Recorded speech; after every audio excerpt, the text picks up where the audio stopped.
നമസ്കാരം മക്കളെ, നമുക്ക് പഠിക്കാം. ഇന്ന് നമ്മള് ഊ എന്ന ചിഹ്നം വരുന്ന വാചകങ്ങളാണ് പഠിക്കാൻ പോകുന്നത്. ആദ്യത്തെ വാചകം ഉമ പൂവ് ചൂടി. അപ്പൊ ആദ്യം ഉമ എന്ന് എഴുതണം. ഉമ. ആദ്യം ഊ എഴുതി തൊട്ടടുത്തായിട്ട് മാ അരച്ചു. ഉമ. പൂവ്. പാ എഴുതി ഊ എന്ന ചിഹ്നം വരച്ചു. പൂവ്. വാ എഴുതി ചന്ദ്രക്കല. ഉമ പൂവ് ചൂടി. ചാ എഴുതി ഊ എന്ന ചിഹ്നം വരച്ചു. ചൂടി. ടാ എഴുതി ഈട ചിഹ്നം. എങ്ങനെ വായിക്കുക? ചൂടി. വാചകം വായിക്കാം. ഉമ പൂവ് ചൂടി. 3 വാക്കുകളുള്ള വാചകമാണ്. അടുത്തത് നമുക്ക് എഴുതാം.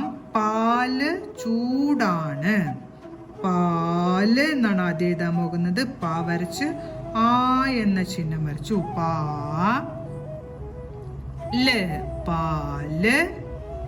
അടുത്തത് ചൂടാണ്. ചാ എഴുതി ഊ എന്ന ചിഹ്നം വരച്ചു. ചൂടാണ്.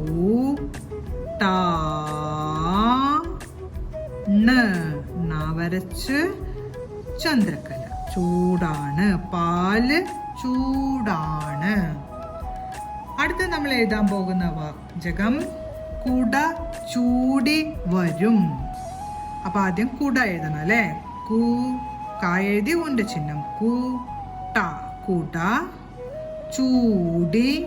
ചാ എഴുതി നീട്ടി ഉച്ചരിക്കുന്നുണ്ട്. അപ്പോ ഊ എന്ന ചിഹ്നം ചേർത്തു. ചൂടി. ടാ എഴുതി ഈട ചിഹ്നം. ചൂടി വരും. വാ എഴുതി രാട ചിഹ്നവും പൂജ്യവും. വരും. കുട ചൂടി വരും. ആദ്യത്തെ വാചകം ഉമ പൂവ് ചൂടി. രണ്ടാമത്തെ പാല് ചൂടാണ്. മൂന്നാമത്തെ കുട ചൂടി വരും. ഓരോ വാചകങ്ങളും ഒരു 5 പ്രാവശ്യമെങ്കിലും പറഞ്ഞുകൊണ്ട് എഴുതി പഠിക്കാൻ ശ്രമിക്കണം. അടുത്ത വീഡിയോയിൽ കാണാം. നമസ്കാരം.